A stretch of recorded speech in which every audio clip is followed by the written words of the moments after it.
महाराष्ट्राने पाहिलं जेव्हा जेव्हा युद्धाचा प्रसंग येतो अजित पवारांसमोर, तेव्हा त्यांच्यासोबत खंबीरपणे उभ्या असतात त्या सुनेत्रा वहिनी. आणि अर्थातच पिंपरी चिंचवड हा राष्ट्रवादीचा बालेकिल्ला होता आणि आजही तो ओळखला जातो.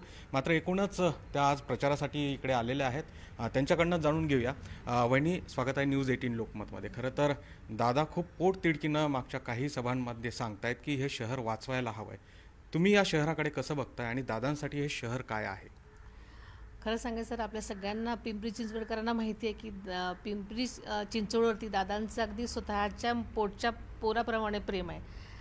त्यांनी अनेक वर्षापूर्वी हे पिंपरी चिंचवडचं शहर त्याची जडणघडण करताना जीवनातला अत्यंत महत्त्वाचा वेळ त्यांनी इथे दिलेला आहे, जो की कुटुंबाला सुद्धा दिलेला नाही. आणि त्यांनी अगदी मनापासून या शहराचा विकास करण्यासाठी आतोनात प्रयत्न केलेले आपण सगळ्यांनी पाहिलेले आहेत. पण मग एकूणच आता त्यांच्यावर आरोप होतोय, एकेरी आरोप होतोय.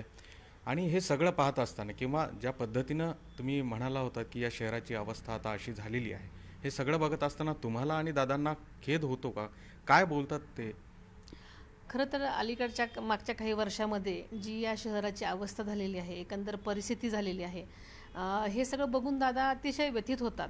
आणि परत एकदा ही पूर्वीची पिंपरी चिंचवडची जी वैभवता होती, सगळ्या प्रकारचं जे सुबत्ता होती, ती परत आणण्यासाठी दादांनी हा पुढाकार घेतलेला आहे.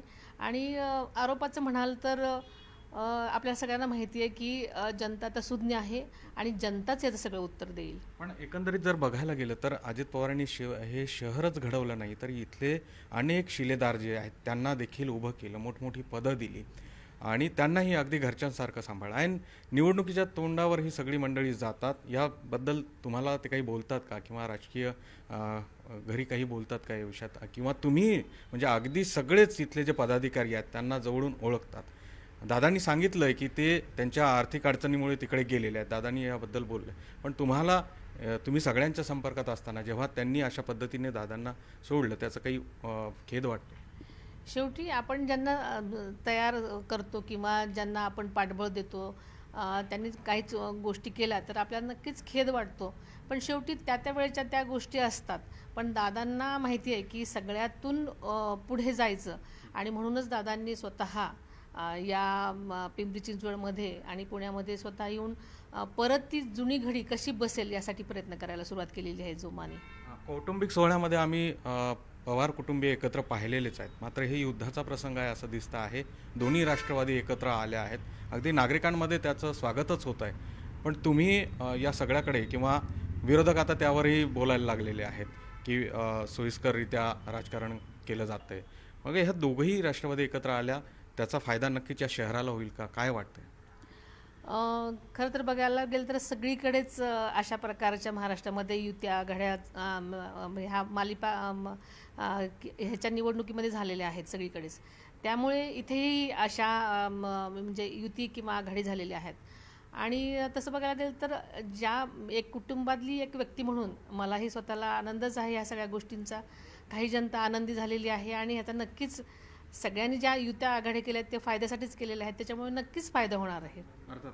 परंतु तुम्ही सुद्धा लोकसभेपासून किंवा कोणतीही निवडणूक असली की आवर्जून इकडे येता.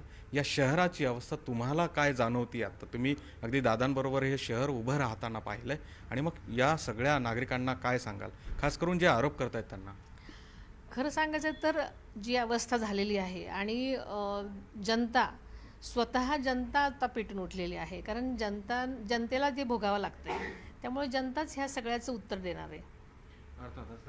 आपण बघतोय फरा की ज्या पद्धतीनं सुनेत्रा वहिनी आता इकडे प्रचारा आलेल्या आहेत आणि त्यांनी सांगितलेलं आहे की पिंपरी चिंचवडची जी अवस्था आहे ती कुठेतरी जे आरोप करणारे आहेत त्यांनी बघावं आणि विकासाच्या मुद्द्यावर बोलावं. त्यामुळे आता बघूया की भाजप किंवा इतर जे विरोधक आहेत त्या या संदर्भात काही उत्तर देतात का? फर